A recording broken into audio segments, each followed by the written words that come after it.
climate action, I think one of the first things that we learn as engineers is you need to understand the problem properly before you try to solve it. Okay. What does that mean? So let's say if you're hungry, okay, and I just give you money, it doesn't solve your hunger directly, right? You still have to go to the shop or go to a restaurant and buy something to eat. But money directly does not solve your hunger problem. You still have to take some action on top of that. But if I give you food, I'm solving the problem right away, which means I'm trying to, that's the message that I'm trying to give, saying that understand what is the problem that you're solving. Is it hunger? So for example, if I'm hungry and you just give me, let's say, a pressure cooker, how does it solve my problem? Right? Or you give me a refrigerator, how does it solve my problem? It doesn't, right? So one needs to understand the problem clearly before we attempt to address it or solve it in multiple ways. With that thought in mind, I'd like to hear from you. I think there's a bunch of things that we will discuss as we go on, but the first question, so to say, in my mind is, who can help me understand what the difference between climate and weather is? Any thoughts from anybody anywhere? Yeah, just pick up your, I mean, unmute yourself and start speaking. So climate is something which is consistent in an area or a region, and whether it can change day by day. Okay, climate is consistent within a region. Can you give me an example of how you are saying that? Well, for example, climate is normally, yeah, either extreme hot or extreme cold, and weather it can change every day. Yeah, you're partially right on one aspect, not very correct on the other aspects. Anybody Um, else?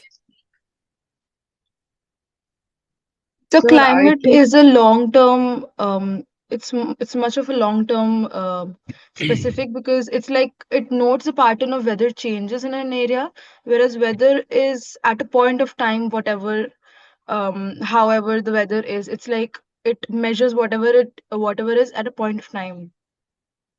Okay, that's pretty close. Any other thoughts or Yes, addition? climate has a greater impact on the region, while weather is like temporal, like it can keep on changing. But climate, like for India, it has a tropical climate. So even in winters, it doesn't have that extreme, cold weather. Interesting. And someone on chat says climate pattern more than 30 years, weather day to day. Right. Weather refers to short-term atmospheric conditions like rain, temperature, but whereas climate represents the long-term average of these weather patterns in a specific region. Absolutely. And all of you have touched upon multiple aspects, but they collectively make up the answer that I was looking for at least. Well, someone says weather is unpredictable, climate is more predictable. Unfortunately, that is not true anymore. Okay. This would have been true about a century back, probably, but not today. So just to kind of help everybody also apply their mind at it from a different direction, while all of you have given me the technical answer to a good extent, let me try and give an example for you to kind of think through what we mean by climate and what we mean by weather. Okay. Now, if someone asks you, are you a good student? How will you answer that? Any thoughts? I ask you, are you a good student? How will you answer that? Yes. Yes. Yes. On what basis? So I mean, it depends. Some students are good in academics, some are good in sports. There's like No, I said different. good student. On what basis? So you need to Discipline, give me behavior. data. Okay, discipline, behavior, fair enough. You need to give me a data point, one that I can measure. Academic marks. Okay, academic marks. Participation in competitions. Okay, good student. Determination in the work they do or the focus they give to the particular work they are doing. Lovely. Okay, anything else? When you are respectful Internet. and disciplined. Okay. Now, so what most of you have done, and I'm assuming this is the case, when I ask this question, are you a good student? You are looking at it from a short time frame. You're looking at it from a temporal perspective, as somebody just mentioned, the right scientific word for that, which is as of today or in the near past. Okay, how what has this individual been doing, and you're evaluating yourselves against that. So if I rephrase the question and say, have you been a good student throughout, how would you answer that? No. Okay, why is that? I mean, Some someone can't be a good student consistently because there are things that affect how you perform. Okay. Because there has been a change of patterns how I was in the starting of the session, where I would be in the end of the session. Because in the start, you're more concentrated on what you have to do, but in the end, you kind of realize that being consistent with all of your work, homework, and MTs or exams that are coming up, it's really hard. Right. What else? How else would you look at whether you've been a good student throughout? I mean, we have grown over the years, so there has been like changes in difficulty. Interesting. Okay. So you see why I raised that question, right? When I asked what is the difference between climate and weather versus whether you've been a good student throughout, or if I just say, are you a good student, and you give me a short-term answer, that is the very distinction between climate and weather. A So good climate, I feel like being a good student throughout is really hard for everybody. absolutely, it is very hard, and ensuring good climate is also very, very, very hard. It's not a simple problem to crack. Okay. Now, we'll get to that in a couple of minutes. But the simple point that I'm trying to make is one, between just the group of us here, right? How we look at a good student is very, very different. Someone said academics, someone said sports, someone said consistency, someone said something else, and someone said something else. Number one. Okay. And if I start increasing the time frame and say throughout, everybody more or less agreed that there have been good times, there have been bad times, or not so great times. Correct. Now, the reason why this thought is important when we talk about climate and weather is because you as students understand, and someone says consistency. If you really want to consistently perform, you have to have discipline, right? You have to have focus, correct? You have to spend time and effort on a daily basis to become consistently good at something, whether it's academics, whether it's sports, whether it's extracurricular activities, immaterial. Correct? You still have to focus on it, make time for that particular action, learn. Someone actually took it to the next level, which I thought will come towards the end. You improve as you do it again and again. Right? You get better at it. Right? And eventually you start competing with others also to see how good I am within that. And from that, whatever the result of that competition is, you again take lessons, come back, and try to review what you have been doing and revise or change something to what you have been doing. All of these things that we do in from an academic or a student life perspective, all of these things apply in climate action as well. There is no distinction. So climate is the long term pattern of what is the weather like. Okay. Weather is short term, 1 day, 2 day, 10-day period at the max, 10 to 15-day period, what the weather will look like.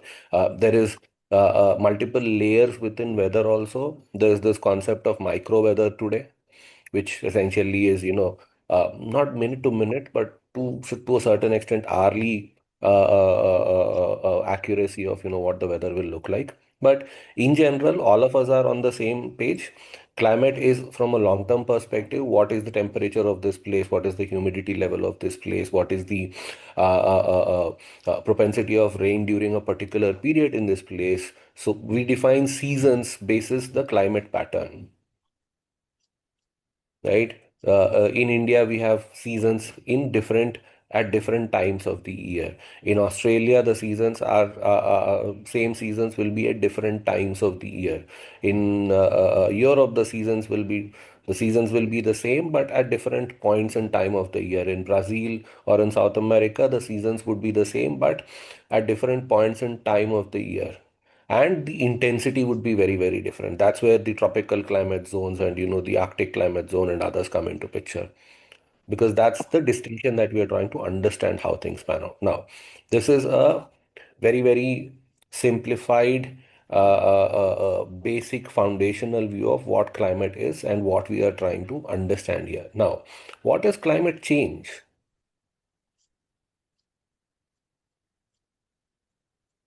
What does the It's word? how the Change in climate climate changes or over the years because of like various environmental factors as well as human action. Okay, so over the I years, feel like climate change refers to long-term shifts in temperatures and weather patterns. Essay shifts, some shifts can be natural due to change in sun's activity or large volcanic eruptions. okay. Any other thoughts? I see one more hand raised. Yeah. Okay. So the change that we are seeing in climate, okay, in climate patterns or in the climate of a particular region is obviously what is called climate change. But is the change visible on in the short term or in the long term also?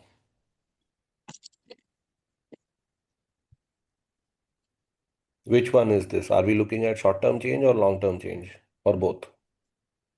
I guess Long we term. should like long term. look on both. Like for long-term changes. Okay. Long-term changes. What do we mean by long-term changes? Give me any example that you can think of a long-term climate change. So we can take the example that once there was a time when Sahara Desert was known to be lush green, but now it has subsequently declined and it's now become a desert. Well, that has happened over not even centuries. That has happened over thousands of years. That change is any which way is bound to happen. If nature doesn't stay. How do I put that? There's no status quo in nature. It is continuously changing. That Sahara Desert thing happened over millennia, not just in 50 years or 100 years. So what then if the time frame is that big, then everything will change. There's no point in having this conversation, no matter what we do, right? But what is Maybe the rains during the summers, like in Chennai. okay, the rains during the summers in Chennai. Okay. Recently, the spring season Glaciers shifted from melting. March to April. Is it an accepted definition that spring has shifted from March to April? I mean, has everybody accepted and acknowledged it? We can take an example like because of global warming, the Earth's ozone layer Glaciers of course melting has due to depleted. global warming. And then The change in migration patterns of various animals. That is the impact of climate change. But I'm trying to understand what is climate change. Someone, So, someone Kirti on the sir, chat. there are some responses in the Yeah, chat. yeah. I was looking at that, ma'am. Okay, go ahead, please. Yeah, yeah. So someone on chat says slow changes over many years, but not daily weather changes. Well, that's a contradiction in itself. Slow changes over many years will have an impact on daily weather any which ways. So does climate change include global warming, the ongoing increase in the global average temperature? Okay. So that is so we're trying to understand what climate change signifies. So someone who's mentioned it in the chat, slow changes over many years is correct, but those slow changes have a day-to-day impact as well. sir, um, for example, if there's a region which Mhm. has a cold climate and Mhm. for like a long period of time it changes from moderate to hot, that's climate change. So you're correct. So take any geographic location or region, right? The expected climate pattern, okay, basis historical data that we have should have been, let's say, something, okay? Because of climate change, there is a deviation from that pattern. pattern again can have a short time window or a longer time window also. For example, let's say you take your city, whichever city you are living in, over the past 4 5 years, let's say if you pick up data, I'm almost certain the highest summer temperature has gone up by at least 1 degree on an collectively put together. So maybe 5 years ago it was, let's just say 48 degrees, but the highest that temperature that has been reached over the in the past 5 years has exceeded that 48 and gone to 49 or 50. Now, that is what we mean by climate change, which means the expected pattern over a period of time over a particular region is changing much faster than it should ideally change. For the Sahara Desert example is where the statistical models will tell you that yes, this pattern has to change, okay, but it should change over 50,000 years, not in 50 years. That is what we are worried about today. That's one. Okay. Fossil fuel regeneration. Sorry? When you said the Sahara Desert one, something related to that is fossil fuel regeneration. Well, we'll get to these things, right? All of the phrases that you've learned in the news that you're throwing out are need to be set in a particular context. We'll get there. We'll get there. Fossil fuels did not exist 10,000 years back. Okay, but still the Sahara changed, right? The humanity wasn't existing on the planet when the Sahara became a desert, but still it changed. So I'm slowly taking you in a particular direction. Now that interesting that comment essentially brings us to the most important question that we are dealing with as we speak in climate action. Now, so one, climate is a long-term pattern which has daily impact also on the weather pattern. Number one, okay. Two, there are varieties of things that would cause that one needs to understand when we talk of climate and weather patterns. Number two. Three, there is climate change for multiple reasons, but change is essentially again a shift in the climate pattern that we can perceive, which we can see on a regular basis, or we can measure on a daily basis or on a monthly basis, depending upon how you want to collect data for a particular aspect. Right. Now the third critical aspect for us to remember when it comes to climate action is this. Again, the Sahara Desert example is a very good one. Thank you for bringing that out. The desert, so from a sea, it transformed into a desert over, let's assume, 20,000 years. Okay, I don't know the exact number, but let's just assume it took 20,000 years to do that. Okay, now that was organic in one sense, or that was natural in some sense. Not organic, but natural. The earth was changing, some volcano burst somewhere, or maybe, suddenly there was a solar flare and temperature increased, or maybe suddenly there was no volcanic activity, so temperatures dropped. Whatever happened, the climate changed, okay, gradually over 20,000 years. Now, that was a natural progression and an uncontrolled one in that sense. Now, when we talk of climate change today, okay, what do we mean? And who or what are we seeing as the actor who has moved or sped up, or uh, as the actor who's responsible for climate change? Humans. Okay, so Humans. CO2, right. carbon dioxide. Sorry, you too? Carbon dioxide, trapping of carbon dioxide in the atmosphere. That's later. Again, you hear the question. All I asked was, who is the actor responsible for climate, for who is the actor that we are talking about as being responsible for climate change as we speak today? The answer very clearly is human beings. Nature itself sometimes, like I said, nature has its own way of doing it. Again, the Sahara Desert example is why I picked that up. Nature changes, natural changes change climate over thousands of years, not in 10 years, 20 years, 30 years time frame. Okay. So today, when we are worried about climate change, the actor who's responsible for that aspect that we are thinking through is a human being. Now, let's go to the next level of understanding that what, why are humans responsible for climate change? Why not animals? Because Because humans humans are the need ones who like a produce lot of pollution resources, into while the animals they don't need much resources. One person at a time, please. Population of human beings are higher as in comparatively to the animals. Our Again, needs please vary as well. be Animals have always been a part of the ecosystem which is made by our nature, but humans always disturb that ecosystem, maybe by the wars or the population increase, and they never stop at one point. That is the greed which humans have. humans are okay. self. Any other thought? Humans they like need more demands and they need more resources, while animals they don't have much demands or resources. Due to the Interesting. increase of The population, actions the done by demand by also humans is increases. far greater than done by animals. The actions done by humans are far greater than animals. Interesting. But as the population increases, the demands of humans also increase, which leads to industrializations and So Fair enough. Oh, humans so keep there's progressing. They just never stop at one point, and sometimes they also go in the wrong direction. So that's why, like, the climate change is mainly because of humans.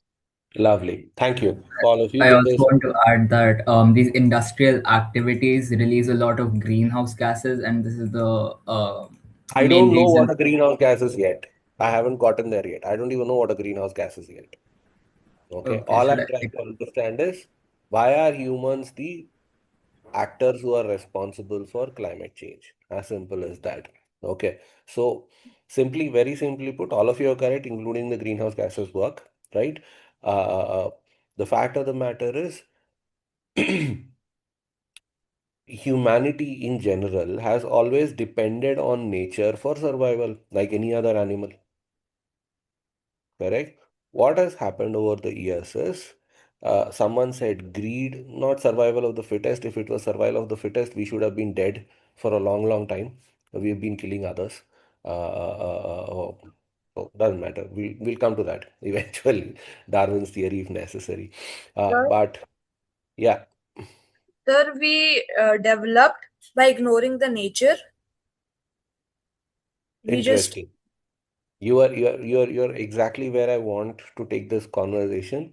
Over the years, as human population increased, in an effort to support the human population, okay, what we have done is we've taken so much from nature, but we have ignored the impact we are having on nature because we've always depended on nature for living, whether it's food in the form of plants or or meat in the form of animals or land in the form of cultivable land or water for obviously every living being needs water, the air that we breathe, everything, right? We've always we've always been dependent on nature, but as human population increased, right, one, we started taking from nature without a second thought as to what impact it will have on nature. And by nature, I don't just mean the planet, right? I mean everything surrounding it. It is the air, it is the water on the planet, it is the animals on the planet, it is the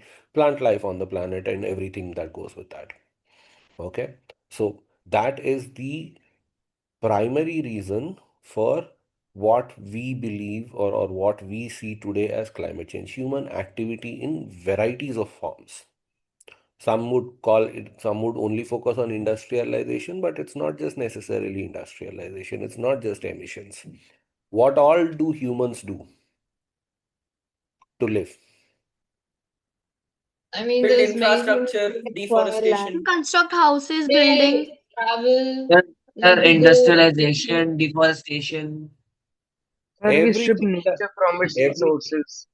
everything that we do, or everything that we've been doing to live over the past, let's say, 200 years, okay, is a window that 200, typically 1800s, starting 1800s is typically the window that we use when we talk of climate change.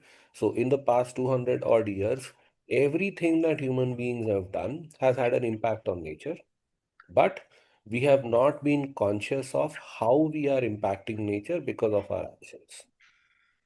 Everything that we've done, it could, like someone saying on chat, building dams, yes, building roads, yes, constructing houses, yes, not worrying about the purity of water, yes, not worrying about the quality of soil, yes. We just went and wantonly grew whatever we wanted. We've mined the earth. We've drawn water from the earth. We've drawn much more oil from the earth than what was being done before. We've constructed so many buildings which were never there around. And to construct those buildings, we needed metal, we needed cement, we needed, other things that we drew from the earth. Food, we started cultivating land, but, we also started putting chemicals in the land which did not exist before in our pursuit to grow more food. We started flying in aircrafts, which was not there before. The aircrafts leave a distinct impact on the atmosphere in the air. We couple of you might know. I don't know if how many of you know. About 2 decades back, there was a major conversation around a gap in the ozone layer, a hole in the ozone layer, right? There are multiple reasons for it. Nobody's been able to Yes, pinpoint in by that. Australia. What we are basically saying is everything that we have done, everything that we have done and we are doing today as we speak, even this conversation that we are having over Zoom is having an impact on nature as we speak, right? In different ways. Who can help me understand how this Zoom conversation is impacting climate or not climate, but impacting the environment today? We use energy, the technology, Electricity is We are which using generated takes up from electricity. electricity, Slow which down, also slow affects. down, slow down, slow down. One person at a time. You can hear the other person talking. Just So wait for there's the. probably a Zoom server somewhere which is being used to connect us to this meeting, which is being kept cool by a lot of water. So it is having an impact on the environment.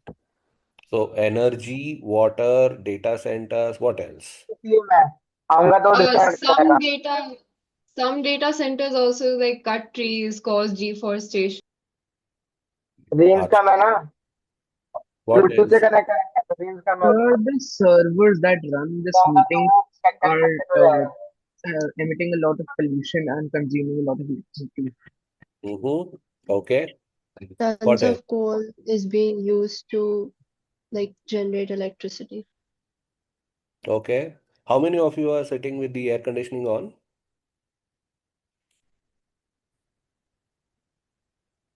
Just yes or no. Show of hands works. No, but I mean the fan is on. Okay, the fan is on. I don't even Yeah, have the fan same. on. But okay. So the interesting thing in everything that all of you guys have said is you have made it a third party problem. Some data center is doing something somewhere, right? Or somebody drew metal to make my laptop or my mobile phone, right? Somebody is producing energy somewhere. They are not doing the right thing. The funny thing is, 99% of climate action conversations, everybody puts it on the third party that, they should do a better job. I haven't heard a single one of you say, I should be doing a better job in some form also for this conversation. So, How but the many? fan would be on even if we were not having this conversation. No, that is true. I'm not denying that. How many of you are sitting outside in the sunlight for this conversation? Because there's light outside. I don't need a, light here. I'm also doing the wrong thing by putting on a light, but unfortunately, I live in the airport landing zone, so there'll be too much noise if I sit outside. You can't hear me. So there is natural light, but we are still not using it, which means I, for this particular Zoom call, am also having a negative impact that I could have avoided, right? So that is the perspective that I think we should bring into all climate action or climate transition or whatever word we use into those conversations. It's very simple put. There's this old adage which says if you are pointing a finger at someone, there are four or three fingers pointing back at you. Look at what you can do first. Let's not, preach to the world that, you need to change this, or, let you're doing a bad thing. What are you doing? That's one perspective that definitely should go into this entire conversation and this entire process that you're getting into as part of the climate action exercise that tGELF is doing. So please bear that in mind. Now, let's talk about how is climate change happening. So we've said humans are responsible. Okay. All kinds of human activity has some kind of impact on the nature, whether it's sometimes positive, rarely positive, but there is positive impact also. And there has been negative impact also over the past 200 years on an average. Okay. So what kind of actions and what kind of actions by humans are majorly responsible for climate change? Any thoughts on that? Sir, not taking responsibility for the smallest of actions like turning off the fan when it's not in use, saving more water when we are not actually using that water, leakage of water as well as yeah, external factors as well, other than this. I think a So majority would using be like non-biodegradable products. Okay. you like using cars for traveling short distances, like over usage of vehicles. Right. Um, to add at a more global level, I feel like the release of carbon emissions and greenhouse gases is also affecting the climate and No. leading to. Yeah, carbon emissions is the impact of human action, but I'm wondering what are the human actions? Burning of fossil fuels can be one of them. Right. So over the years, as all of you are pointing out, if I just try to kind of put them into categories of human actions, okay? Illegal construction. Yeah, illegal construction, yes and no. It depends on how Ongoing you. work. So what we would want to think through is what are the kind of actions that humans perform typically on an average all over the planet, not just in a particular city or in a particular country, right? What are the kind of actions that humans perform that are creating this climate change that we are worried about?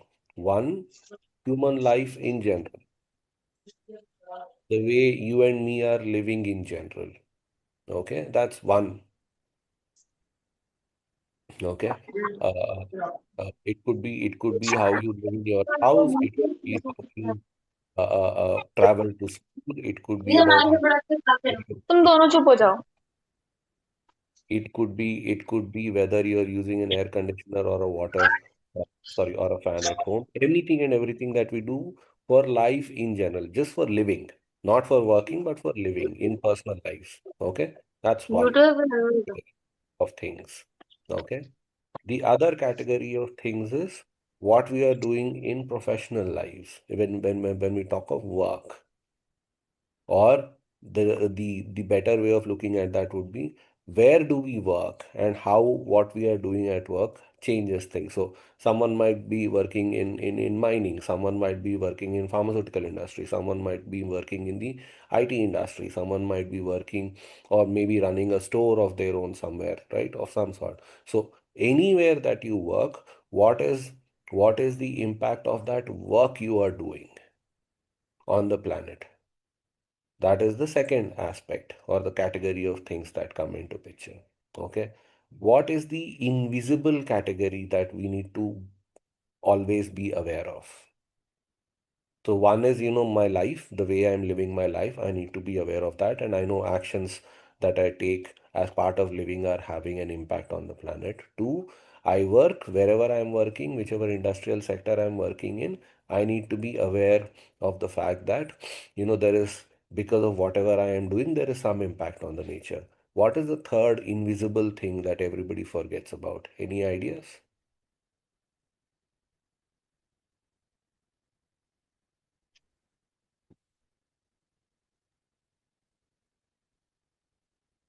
Collective goals with the entire human civilization. Collective goals of the entire human civilization. Explain that. It doesn't have to be necessarily an individual, but it has to be with the people, the neighborhood, with people all around the world, where we all take up sustainable development goals and have just collective goals toward one particular aim, whereas not distinction between your general life or work professional life. It doesn't need to matter where you're working, whether you're working or not, but it should be a collective goal, irrespective of other external factors. Okay. To a certain extent, yes. Any other thoughts on what is the invisible thread that binds all of these that we just spoke of, or the third aspect that we need to be very, very clearly aware of when we are thinking of climate action? I feel like awareness is also an important factor. All people should be aware of climate change and its effects so that we can, as humanity together, take steps against it. Okay. The invisible third element that we need to be aware of when we are thinking of climate action is if you're doing something to okay, let's put it from a different perspective. Okay. Someone says, mm, okay, well, let's just take the climate example only. So what we were discussing, air conditioners and fans in the room. Okay. Imagine this was midsummer, May, end of May. Okay. And because it is daylight outside, and there is it's even if it is midsummer, some fool like me comes and says, "Hey, switch off the fan because it is causing, it is having an impact eventually, and there is climate change happening because of you using the fan for 24 hours a day. Switch off the fan for 12 hours a day." Will you do that? No, because it's Oh, summer and we look at our no, needs. sir. It might be tough It's a to basic need handle. at times. Sir, it's impractical. Sir, Correct. considering like the rising temperature over the years, like in India, like summers are becoming very harsh. So it's practically a basic need now. It's a Okay. necessity. The funny thing is, over usage of fans has actually caused that necessity. Sir, but how are we gonna sit in the scorching heat without a fan or an Yeah. AC or So any the so type of coolant? absolutely. So the invisible third aspect that we need to keep in mind is no matter what we do when it comes to to mitigate climate change, let's bring the word mitigate here. Okay. No matter what we do, we should still be able to live a comfortable life that we are used to today. 50 years back, there were no fans in every household or air conditioners in every household, right? But people still did live. Sir, at that time there were also like I know, I'm no not denying, I'm not saying go back to that 50-year-old thing. I'm saying the context then and the context today are different. They did not need an air conditioner, but most of us do because we are not used to living without it. Let's put it that way. Sir, the While temperatures have also increased. I know the temperatures have increased, and the wanton use of air conditioners is one big reason why the temperatures have increased so badly. But that's a problem statement that we'll come to probably if we have time. But the fact of the matter is whether it is in your personal life or whether it is in professional life or an industry, the one underlying factor that we are constantly needed to keep in mind when we talk of anything that we do to mitigate or reduce the impact that we are having on climate is you cannot let go of things as they are. So for an individual, it is the comfort that you're used to that you cannot avoid because of varieties of reasons. Okay. For a business or an industry, they need to run. Just because, let's say, a steel factory is polluting, if you ask the steel factory to shut down, lots of people will lose jobs. You and me will not have steel for, let's say, for anything, for any need that we may have. right? In shutting is an extreme example. If you ask somebody to change something, let's say in steel industry, this famous thing that what people try to do is instead of using coal in the furnace where they are melting the ore, lots of people have gone ahead and given them gyan that use electricity instead of coal. Coal is a worse Doing pollutant than radical changes like electricity. shutting down steel factory would have an adverse effect rather than saving us. So we I should know, make that some is what kind I'm of saying. That is what I am saying as well.